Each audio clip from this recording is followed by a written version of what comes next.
अहो, या काँग्रेसने बाबासाहेबांच्या मृत्यूच्या अनेक वर्षांनंतरही त्यांचं कोणतंही स्मारक बांधलं नाही। ही भाजपच होती ज्यांनी बाबासाहेबांच्या जन्मस्थळी म्हणजे मौमध्ये त्यांचं राष्ट्रीय स्मारक बांधलं आणि तिथे जाऊन दर्शन घेणारे मोदी हे पहिले प्रधानमंत्री होते। यांची दुकानं बंद झाली आता, म्हणून हे बाबासाहेबांचं नाव वापरून लोकांची माथी भडकवत आहेत आणि खोटा नरेटिव्ह लोकांमध्ये पसरवत आहेत। पण लोक आता शहाणे झाले, ते तुमच्या प्रोपागंडाला मुळीच बळी पडणार नाहीये।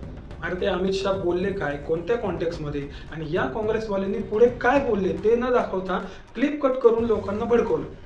सगळं माहीत असून पण त्याला एक वेगळं वळण दिलं। ज्या बाबासाहेबांना आपण संविधान निर्माता म्हणतो त्यांचा फोटो सुद्धा संसदेत लावला नव्हता या काँग्रेसवाल्यांनी। जा विचारल्यावर फोटोला जागाच नाही असं म्हणाले होते। मग 1989ला अटल बिहारी वाजपेयी आणि लालकृष्ण अडवाणी यांच्या सांगण्यावरून संसदेच्या सेंट्रल हॉलमध्ये बाबासाहेबांचा फोटो लागला। मग आता तुम्ही मला सांगा की बाबासाहेबांचा खरंच आदर कोण करतं, काँग्रेसवाले की बीजेपीवाले? 1955ला नेहरूंनी आणि 1971ला इंदिरा गांधींनी स्वतःला भारतरत्न दिला, पण बाबासाहेबांना भारतरत्न मिळायला 1990 उजाडावं लागलं। ते पण कधी, जेव्हा काँग्रेस सत्तेमध्ये नव्हती। आणि जर सत्तेत असती तर तुम्हीच विचार करा, याच काँग्रेसने सुरुवातीपासून बाबासाहेबांचा आणि त्यांच्या पॉलिटिकल आयडिओलॉजीचा तिरस्कार केलाय।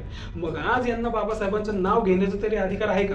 आणि हा जाता जाता हे पण आहे का की कलम 370ला बाबासाहेबांचा विरोध होता, हो, पण नेहरूंना काश्मीरला विशेष राज्याचा दर्जा द्यायचा होता म्हणून 370 अस्तित्वात आले आणि आपली माती झाली। व्हिडिओ आवडला असेल तर चॅनलला लाईक, शेअर आणि सबस्क्राईब नक्की करा।